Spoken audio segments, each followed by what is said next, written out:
Saya hanya ucapkan di pidato kebudayaan di tahun 2010 seluruh kesalahan SBY, menunjukkan bahwa Anda, Kabar Trenggalek ini akan memelihara pikiran akal sehat karena tidak mau jadi dungu diperintah oleh industri.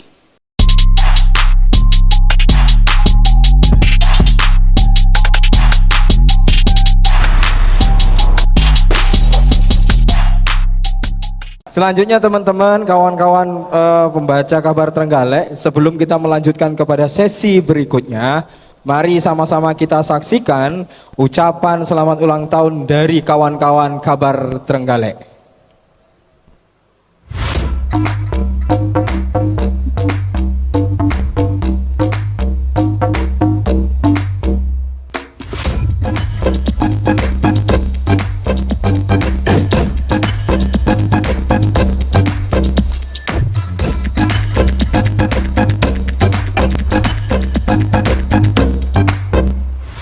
Halo, saya Dandi Laksono dari Ekspedisi Indonesia Baru mengucapkan selamat ulang tahun untuk kawan-kawan Kabar Trenggalek yang ketiga, umur yang belia sebenarnya, tapi saya melihat ketika dalam perjalanan ekspedisi kemarin dan sini dari Trenggalek melihat bagaimana bibit-bibit kekerenan, ini bahasa Indonesia benar ya, bibit-bibit keren pokoknya dari teman-teman Kabar Trenggalek mengawal cerita-cerita di daerah, mengawal komunitasnya, dan menebarkan intelektualitas juga pemikiran kritis lewat berita-beritanya yang independen.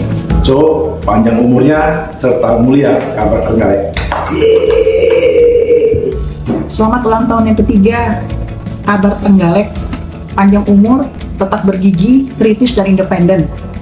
Disrupsi media saat ini sedang menghadang kita, namun tetap optimis dan tetap menyajikan berita-berita yang terbaik untuk masyarakat.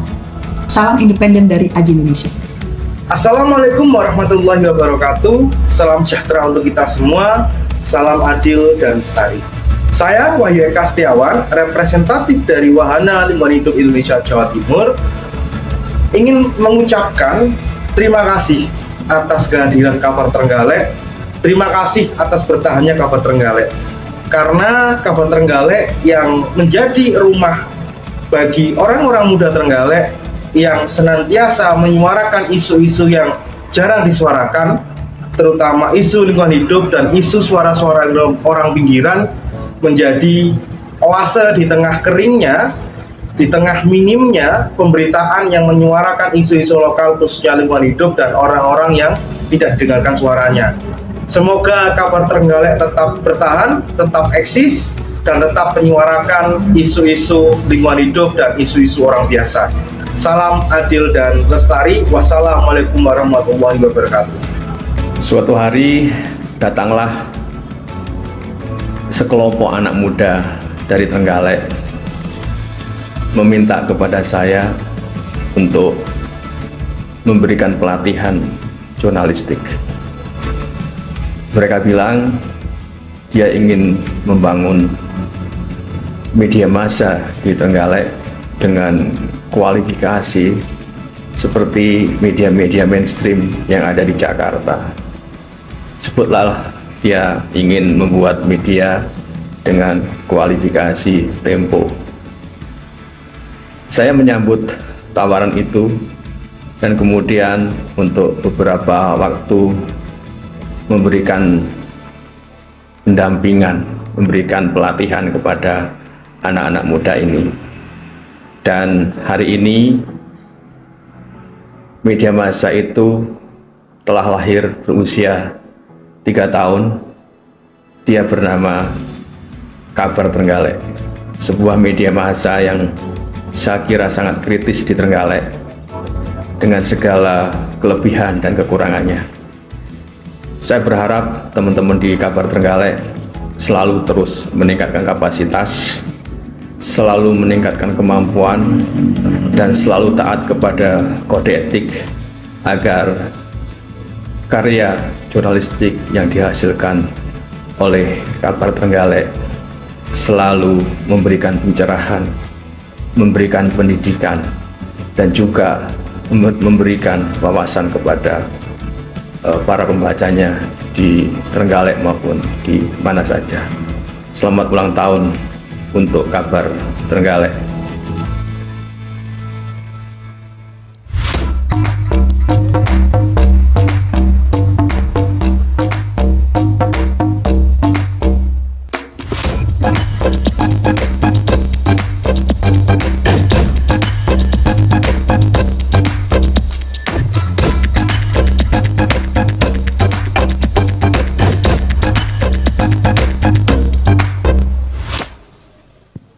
Sekali lagi berikan tepuk tangan untuk kita semuanya.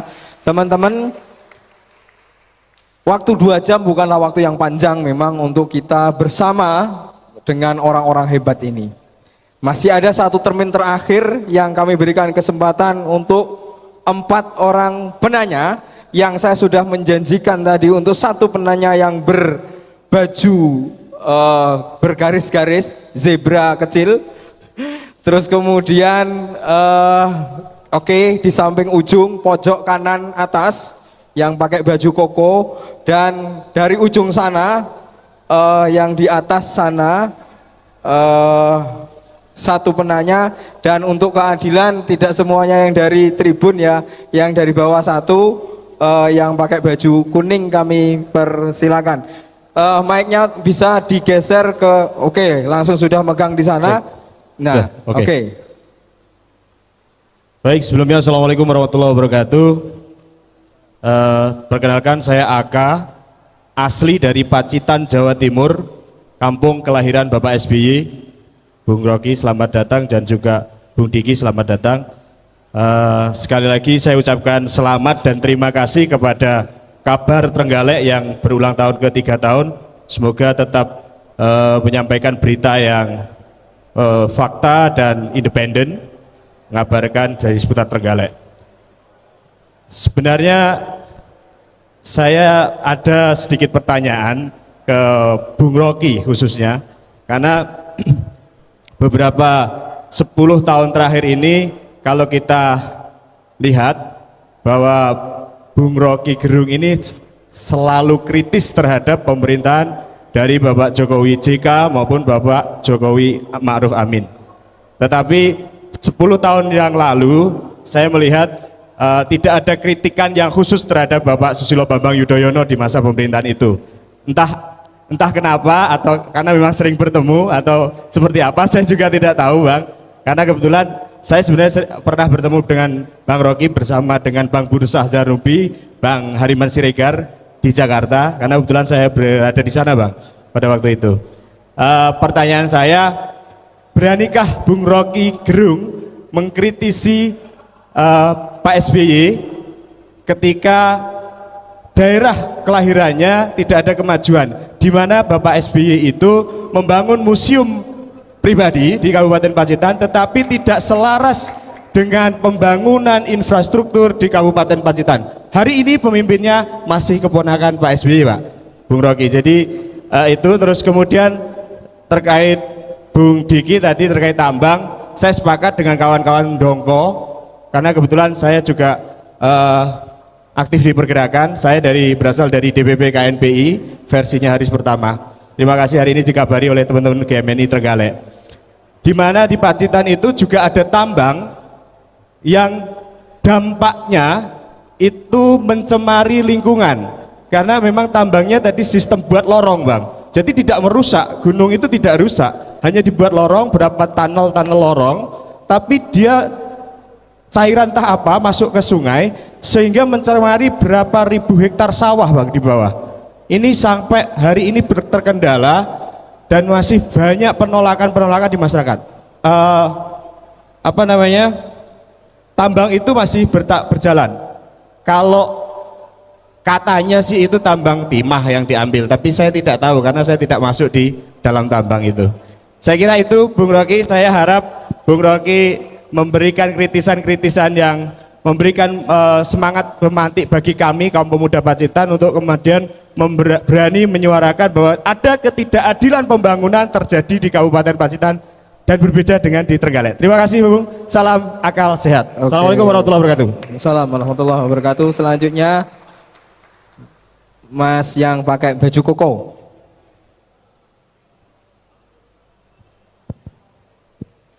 Tes. Assalamualaikum warahmatullahi wabarakatuh. Ya. Selamat sore Profesor Rocky Gerung. Nama saya Arifin. Sama dengan Bupati Trenggalek, beda nasib saja. Ya. Pertama secara personal saja buat Pak Rocky Gerung. Saya sering mengikuti debat-debat Pak Rocky terutama dulu waktu di ILC ya. Itu seru sekali. Kira-kira dari sekian lawan debat yang sudah dihadapi, itu yang paling sulit siapa? Pertama. Kedua, kita setahun atau 2 tahun terakhir melihat atraksi pemimpin negeri ini, terutama yang jadi sorotan adalah Pak Prabowo dengan Pak Jokowi gitu ya.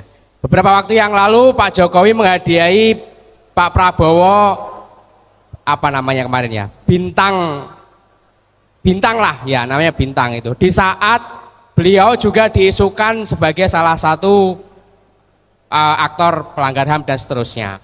Tapi di akhir-akhir ini Pak Jokowi begitu super power ya, putranya jadi wakil presiden, kemudian sekarang yang berikutnya sepertinya juga sedang disiapkan untuk jadi di pilkada dan seterusnya. Kira-kira kalau menurut Pak Rocky Gerung, ini yang mendrive itu siapa ya? Pak Prabowo mendrive Pak Jokowi, atau Pak Jokowi mendrive Pak Prabowo, atau saling mendrive dua-duanya? Yang ketiga, terkait dengan tambang yang lagi rame. Pemerintah memberikan izin pertambangan kepada ormas. Ormas hijau secara terang-terangan sudah menerima. Ormas biru masih mikir-mikir. Sebagian yang lain menyatakan menolak. Nah ini kalau menurut Pak Rocky Gerung, tanggapannya bagaimana? Pemerintah memberikan izin pertambangan kepada ormas, terutama ormas keagamaan. Terima kasih. Oke, luar biasa. Sudah ada 2 penanya dengan 5 pertanyaan. Langsung ke ujung atas. Operator mungkin bisa dibantu, mic-nya bisa digeser ke atas.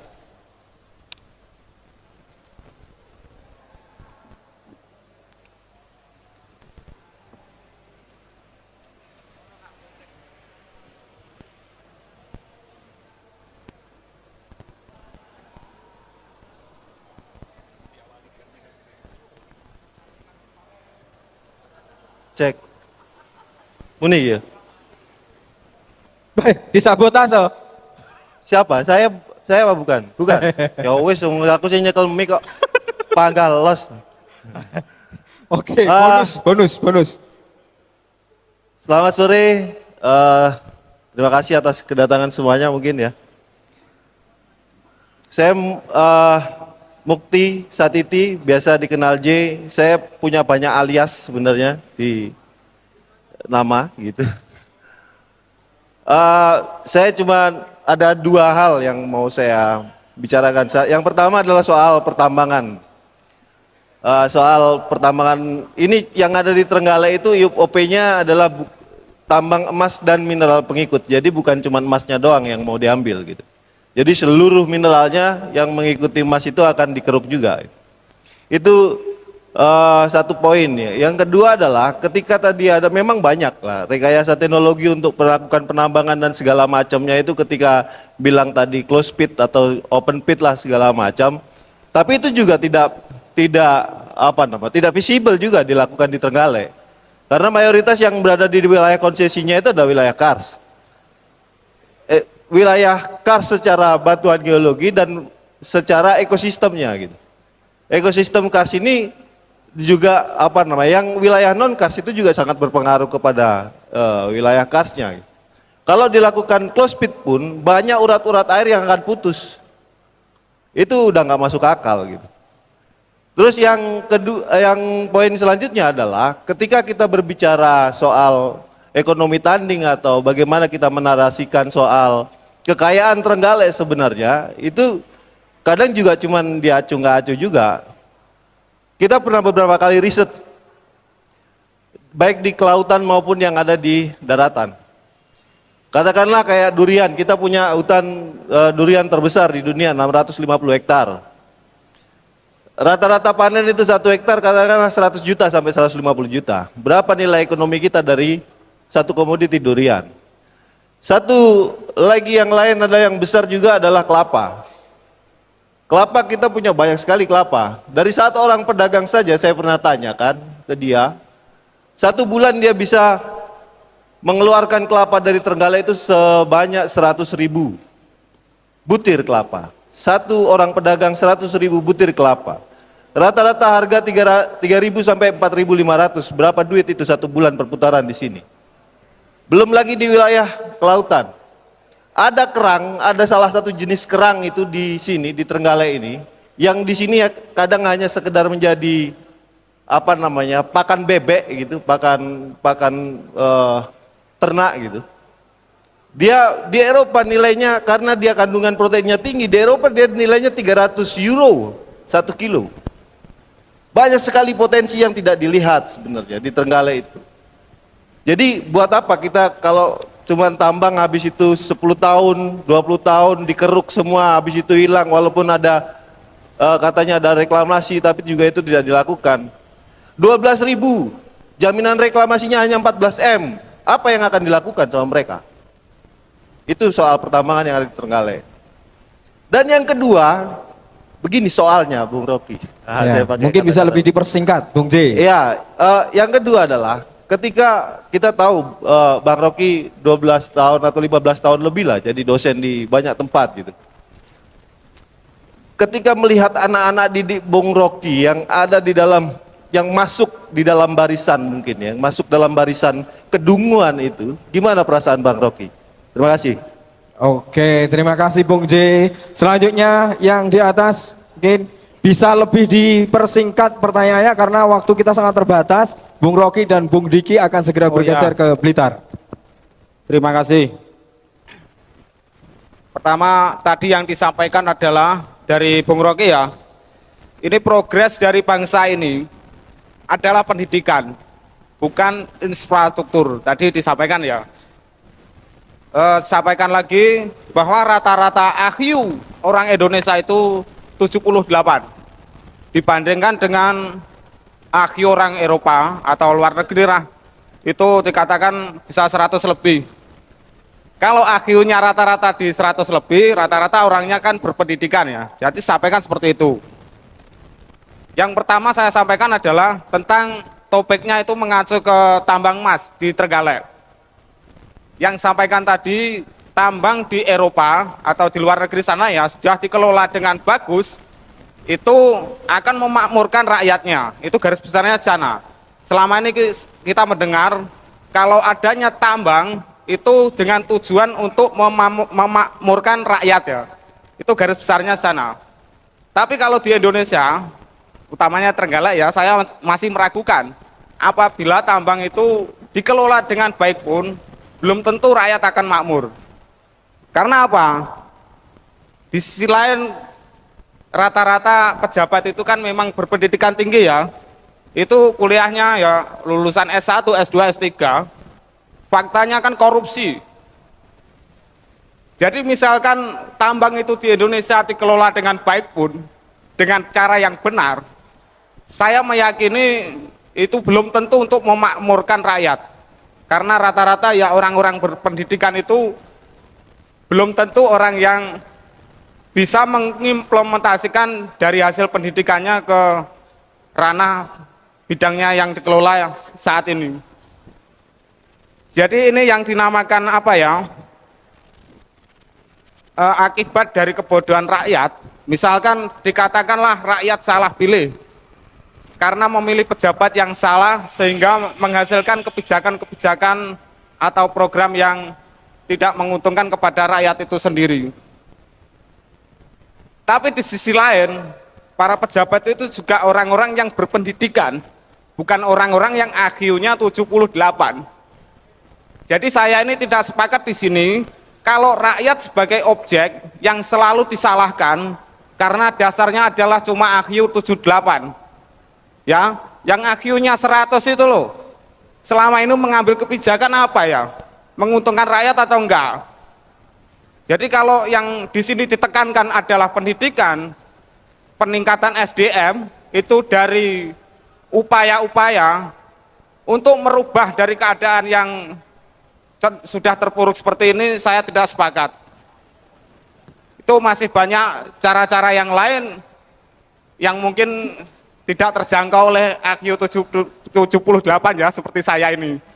Ya mungkin dari ketidaksepakatan saya ini, apa ya, itu selalu menyalahkan rakyat itu sebagai objek karena IQ-nya saja yang 78, sedangkan yang 100, 115 itu tidak menghasilkan apa-apa. Oke. Bagaimana pendapatnya Bung Rocky? Terima kasih. Oke, sudah kita tangkap dari poin pertanyaan dari Bung Inos.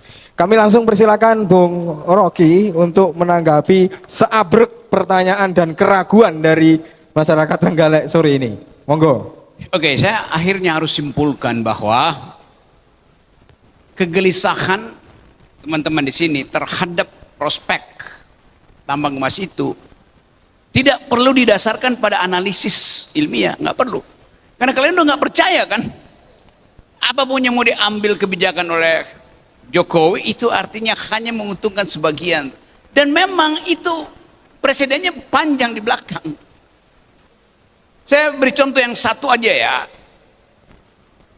Yang disebut hilirisasi itu adalah upaya untuk membujuk investor masuk ke Indonesia tuh. Sekaligus untuk memperlihatkan bahwa pemerintah peduli pada lingkungan. Karena itu yang dilihat adalah ujungnya, hilirnya. Pemerintah dalilkan kita comply dengan seluruh regulasi Eropa tuh. Yang dibuat di Prancis, di Paris, yang dibuat di Glasgow. Tapi masalahnya bukan di hilir, masalahnya di hulu apa itu. Kalau di hulu pemain emas itu cuma 4 orang, pemain nikel cuma 5 orang, pemain batu bara cuma 7 orang. Itu artinya tidak ada kompetisi yang fair.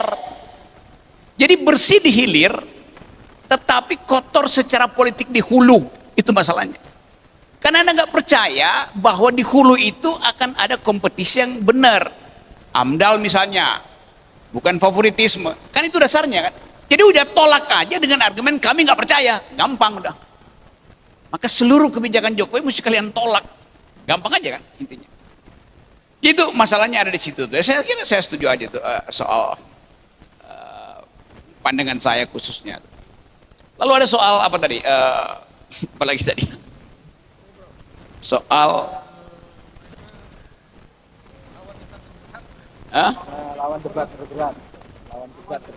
lawan debat terberat saya. Ada wong dungu semua, ngapain? Kan itu soalnya kan. Ada nggak? Kritik SBY. Anda di Pacitan, SBY Bupati Pacitan apa bukan? Bukan. Ngapain saya kritik? Saya hanya mengkritik orang yang punya kekuasaan dan tidak memanfaatkan kekuasaan itu untuk kepentingan rakyat. Hah? Waktu SBY presiden, saya memang tidak pernah mengkritik. Tidak. Saya hanya ucapkan di pidato kebudayaan di tahun 2010 seluruh kesalahan SBY. Kritik apa bukan itu? Masalahnya Anda nggak baca itu soalnya. Ada bukunya diterbitkan oleh Dewan Kesenian Jakarta. Saya diminta pidato kebudayaan di situ. Seluruhnya adalah kritik terhadap SBY. Karena pada waktu itu dia presiden. Sekarang saya berteman dengan SBY. Setiap ada buku baru tentang politik global, dia pasti undang saya untuk diskusi itu. Ngapain saya kritik SBY yang nggak punya kekuasaan? Jadi saya mengkritik orang yang punya kekuasaan untuk menghasilkan, yang memungkinkan dia menghasilkan ketidakjujuran. Jadi itu pentingnya. Saya berteman dengan semua presiden tuh dari zaman Gus Dur tuh. Saya pernah nggak setiap minggu saya punya forum dengan Gus Dur. Setiap minggu saya kritik Gus Dur. Biasa aja itu. Jadi nggak ada masalah buat saya itu buat kritik. Karena saya mengkritik kebijakan, bukan personalnya itu. Nah, kebijakan itu ada pada pejabat. SBY bukan pejabat di Pacitan sekarang, nggak ada urusan saya dengan dia tuh. Kecuali dia Bupati Pacitan itu. Jadi pokoknya mesti jelas ya, tidak ada sentimen saya pada manusia. Saya hanya menghajar, mengutuk, bahkan mencaci maki secara akademis seorang pejabat karena dia kita gaji, itu masalahnya. Saya berhak untuk caci maki Jokowi karena dia minta suara saya di 2000 di awalnya kan, minta saudara-saudara juga.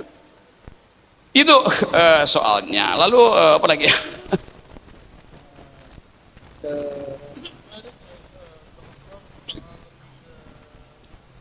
Masih ada nggak? Oh iya, saya punya banyak murid. Murid saya yang paling pinter masih jadi aktivis, murid saya yang paling bodoh jadi komisaris. Ya udah, itu yang dia pilih. Tapi itu pilihan dia, oke. Tapi dia mesti bertanggung jawab terhadap pilihan dia itu. Kalau murid saya jadi koruptor, dia tidak boleh minta ampun kalau dia dihukum, minta pengurangan hukuman. Itu namanya koruptor yang dungu. Kalau dia koruptor yang bertanggung jawab, dia akan bilang saya korupsi dan saya pertanggungjawabkan akibatnya. Buat saya nggak ada soal baik dan buruk. Buat saya dia bertanggung jawab enggak tuh. Ada orang yang memang diniatkan dari awal DNA-nya buat korupsi, maka dia ikut aja DNA-nya.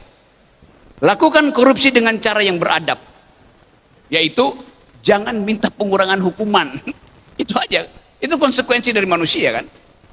Jadi sekali lagi yang ingin kita bicarakan hari ini adalah kemampuan kita untuk membuat refleksi terhadap masa depan kita nanti dalam keadaan ketidakpastian politik. Ini harinya nggak ada. Anda tanya, setiap kali wartawan tanya, kabinetnya siapa Pak Rocky? Lo Jokowi aja nggak bisa tahu apa isi pikiran Pak Prabowo kan? Belakangan Pak Prabowo mulai menunjukkan bahwa dia akan berbeda dengan Jokowi dalam banyak pidato dia. Itu memang watak kekuasaan begitu kan, nggak mungkin semua hal yang diinginkan oleh Pak Jokowi itu dilakukan oleh Pak Prabowo. Kenapa? Karena semua kebijakan politik dari presiden siapapun dia akan terikat pada APBN. APBN akan membatasi ambisinya itu. Nah, kembali pada soal lingkungan misalnya. Soal lingkungan ini, soal industri, dari zaman Pak Harto udah ada orang yang diberi kesempatan, diizinkan secara khusus oleh Pak Harto untuk mengeksploitasi pada waktu itu hutan HPH. Tetapi di zaman Orde Baru, Soeharto bilang, silahkan kalian eksploitasi sumber daya kita, tapi kembalikan pada negara 30%. Dan itu balik ke negara dalam bentuk SD Impres, irigasi, jalan kabupaten, puskesmas. Zaman Pak Harto, sumber daya kita dibiarkan dirampok, tapi kembali ke negara 30%. Zaman Pak SBY, hal yang sama masih berlangsung, tapi yang kembali ke negara tinggal 27%. Zaman Pak Jokowi yang kembali ke negara tinggal 6%. Itu masalahnya. Karena itu kalian tidak percaya lagi kalau bumi kita diekstrakti, diambil sumber daya mineralnya, berapa yang kembali ke negara, berapa yang kembali ke masyarakat. Algoritmanya ada tuh, presidennya ada tuh. Jadi kehendak kita untuk tadi mengaktifkan akal sehat hanya demi memeriksa apakah kemakmuran, kecerdasan sudah dilakukan oleh Jokowi apa tidak. Nggak ada. Disparitas kita makin jauh tuh, karena cuma 6% yang balik ke negara. Yang lain itu pergi dalam bentuk investasi asing, ditanam segala macam dalam kasino kapitalisme. Jadi sekali lagi, kritik-kritik ini diucapkan dari kalangan akademis sebetulnya. Supaya terlihat ada metode berpikir. Nah, saya percaya bahwa Trenggalek bisa memulai tradisi itu karena ada sponsor akal pikiran, yaitu Kabar Trenggalek. Itu aja dasarnya. Dan kalau saya lihat tadi kesaksian dari ada Dani, ada Tempo segala macam itu menunjukkan bahwa Anda, kabar Trenggalek ini akan memelihara pikiran akal sehat karena tidak mau jadi dungu diperintah oleh industri. Banyak pers di Jakarta itu diperintah oleh industri karena pers itu udah jadi lahan kapitalis. Nah, sekali lagi, opini-opini yang dihasilkan di kita di sini kalau kita kumpulkan dan kita tukar tambahkan, misalnya kalau seluruh IQ di ruangan ini saya tukar tambah dengan IQ yang ada di DPR, masih ada kembalian di sini. Karena Anda masih bisa bicara kritis itu kan. Anda tidak didikte oleh koalisi itu. Nah, itu yang saya maksud. Saya dengan Pak Diki, Fordasi hanya ingin membongkar. Karena itu Pak Diki tadi memulai dengan kontroversi. Saya mulai dengan kontroversi. We are playing devil's advocating. Kita mau jadi iblis untuk mengganggu stabilitas pikiran teman-teman di sini di mana-mana itu. Supaya kita tidak larut dengan sekedar ya tadi romantisasi atau perasaan-perasaan sentimental. Kita ingin negara ini dituntun dengan metodologi itu. Nah, sekali lagi ini tempat yang baik. Mungkin satu waktu saya akan balik ke sini untuk cari tebing-tebing, karena saya pengurus panjat tebing. Mana tebing yang bisa kita daki itu. Saya ingin panjat tebing, bukan panjat kekuasaan. Apalagi panjat sosial. Luar biasa. Bung Diki bisa disambung dengan tadi ada pertanyaan bagaimana mungkin tanggapan dengan ormas yang menerima ataupun kebijakan pemerintah yang untuk memberikan izin pengelolaan terhadap ormas-ormas. Iya, saya nggak ikut-ikutan kalau ngomong itu. Saya cuma mau ngomongin tentang Trenggalek aja. Ya, tapi poinnya begini. Dari apa yang Anda sampaikan bahwa masih aja ada pencemaran walaupun pakai tunnel-tunnel tadi, kemudian Mas Inos mengatakan nggak percaya dengan pemerintah. Oke, berarti kesimpulan kita saat ini adalah kita tidak usah lagi bicara tentang nilai ekonomis, kemudian kita tidak bicara lagi tentang karbon kredit. Kita tidak setuju tambang karena pemerintah, pengelola negara tidak kita percaya untuk mengurus itu. Betul tidak? Betul ya? Oke, sekarang itu kita tolak. Kita sepakat kita tolak. Penerbit IUP itu adalah Kementerian SDM, betul? Betul ya? Oke, saya tantang sekarang. Kabar Trenggalek, Anda kumpulkan massa, Anda kumpulkan akademisi, kumpulkan mereka yang menolak dengan argumentasi yang kuat, dengan data yang kuat. Saya pastikan Anda ketemu dengan Kementerian SDM untuk menolak itu. Saya fasilitasi. Kebetulan sekjennya saya kenal baik dengan dia, saya pastikan apa yang Anda aspirasikan akan sampai ke mereka. Ya, tapi sekali lagi bahwa menolak itu harus dengan argumentasi yang baik, ya. Setuju ya? Jadi poinnya sekarang bukan tidak ada solusi untuk menambang, masih ada solusi untuk bisa memakmurkan rakyat Trenggalek dengan tambang emas. Persoalannya kita sekarang tidak percaya kepada siapapun yang menangani itu untuk bisa memberikan kesejahteraan tanpa menimbulkan kerusakan lingkungan. Ya, jadi sepakat kita tolak. Tolong Anda siapkan. Kapan saja Anda telepon saya akan fasilitasi Anda untuk bisa bertemu dengan Kementerian SDM. Ya, terima kasih. Saya kira itu saja. Terima kasih Bung Diki dan juga Bung Rocky. Sebenarnya masih banyak sekali pertanyaan-pertanyaan yang disimpan oleh teman-teman, kami yakin itu. Tapi sekali lagi waktu 2 jam memang waktu yang sangat singkat untuk kemudian kita buka semua pertanyaan itu. Mungkin di lain kesempatan kita masih akan ada beberapa forum-forum yang serupa dengan apa yang kita laksanakan hari ini. Dan untuk hari ini sementara sesi tanya jawab kita cukupkan dulu, karena setelah ini beliau berdua harus bergeser untuk mengisi kegiatan yang serupa di kota yang lain. Namun sebelumnya ini bukan sebuah closing statement. Kami berharap Bung Rocky maupun Bung Diki untuk bisa memberikan rekomendasi-rekomendasi konkret terhadap gerakan-gerakan akal sehat khususnya di Kabupaten Trenggalek. Kami persilakan sebagai rekomendasi dari akhir pertemuan kita sore hari ini. Oke, jangan pakai istilah closing statement. Closing statement itu biasanya istilah pejabat. Kita pakai istilah closing ideas, ide yang menyimpulkan, bukan kalimat penutup. Jadi kita justru membuka ide baru. Nah, closing ideas itu artinya kita umpankan ide baru supaya ide itu tumbuh lagi ke depan. Itu intinya. Jadi kalau kita lihat suasana Trenggalek, ada dinamika yang jujur, yaitu mengucapkan kritik langsung di depan publik, tidak disensor. Karena mungkin kita tahu bahwa hanya dengan kenekatan itu kita bisa wake up call, menggedor kekuasaan. Tapi kelihatannya nggak mungkin. Karena semakin kita ajukan proposal perubahan itu, presiden dan kabinetnya semakin mengkonsolidasi diri itu. Tapi oke, nggak ada soal tuh. Yang penting kita pernah ucapkan soal-soal ini. Saya pernah ucapkan ini 9-10 tahun yang lalu tuh, dan masih sama tuh. Waktu itu orang maki-maki saya tuh, ngapain saudara Rocky Gerung itu menghajar Jokowi? Saya bilang saya tahu arah pikirannya. Karena dari awal saya pelajari, sejak buku Nawacita itu diluncurkan, Revolusi Mental, saya ikut menyusun itu dalam ide. Dan saya tahu dia nggak pernah baca. Jadi dari awal saya tahu kapasitasnya nggak akan cukup. Gampang aja deteksi itu kan. Apalagi soal-soal lain cerita. Tapi bagi saya ada kabar Trenggalek yang akan jadi universitas pikiran pertama di Trenggalek.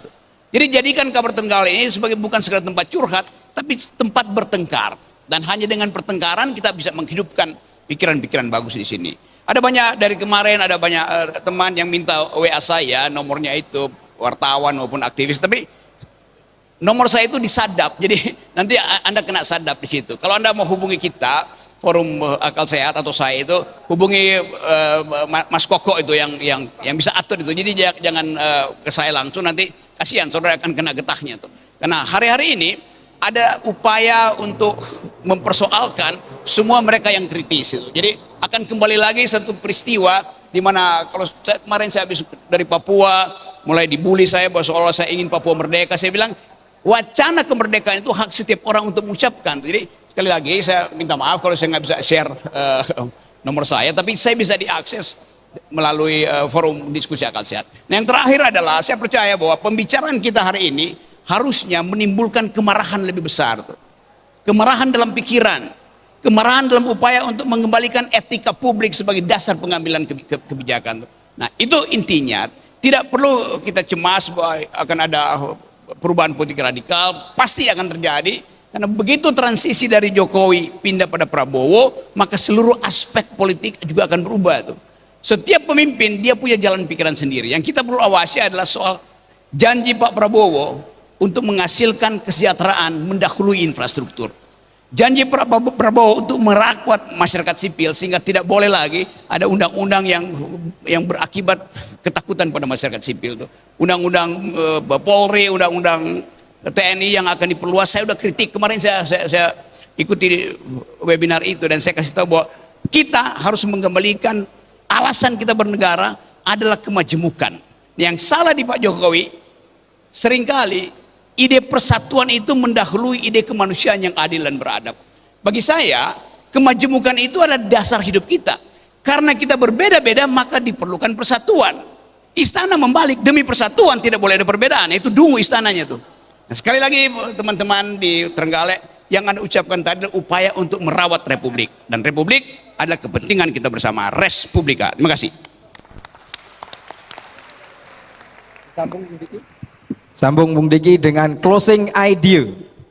Ya, saya cuma pikir tadi malam kita sudah diskusi dengan aliansi Trenggalek. Saya pikir itu menarik sekali. Ada beberapa potensi kebun, potensi perikanan. Sekarang tinggal tolong itu dibuatkan koperasinya, ya, yang menangani ke semuanya itu. Lalu kita komunikasikan dengan forum diskusi akal sehat. Insya Allah itu ada follow up, ya. Tadi Mas siapa tadi yang protes jangan cuman retorika tapi tidak ada follow up-nya. Forum diskusi akal sehat akan mencoba untuk memfollow up-nya.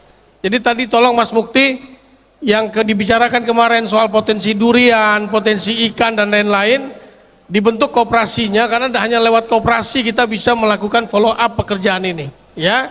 Itu yang pertama. Yang kedua, buat saya boleh titip pesan buat Pak Bupati. Bupati ya Pak Gus Ipin, ya. Gus Ipin yang terhormat, salam hormat dari saya sampaikan bahwa rakyatmu tidak percaya kalau pemerintah ataupun investor sekarang akan mengelola tambang di tempatmu.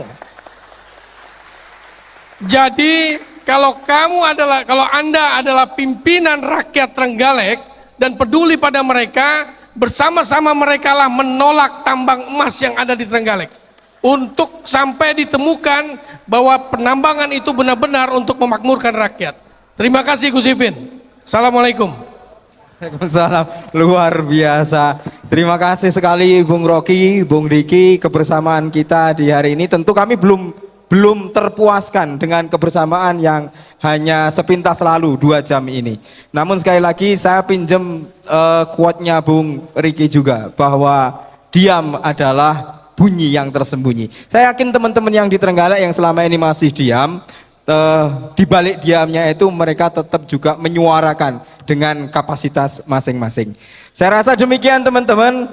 Di akhir sesi ini izinkan saya juga mengucapkan terima kasih kepada seluruh kawan akal sehat yang turut support di dalam kegiatan hari ini, mulai dari MSE Corporation, Sound System, Movement Multi Kreasi, Fighter Corporation, GCV Production, Anugerah Printing, Lore Cafe, Space, Maulana Homestay, Depot Anda, Ruang-Ruang Cafe, Menak Sopal Entrepreneur Provider, Kopi Jimat, Kukuh Adit Fotografi, Komunitas Omah Gede, dan semua pihak yang belum kami sebut satu persatu, kami ucapkan terima kasih yang sebesar-besarnya. Demikian, terima kasih sekali lagi atas kebersamaan kita pada hari ini bersama dengan Kabar Trenggalek, media lokal independen dan tak kenal takut. Saya Muhammad Indra Setiawan. Apabila ada kurang lebihnya mohon maaf. Billahi taufiq wal hidayah. Assalamualaikum warahmatullahi wabarakatuh.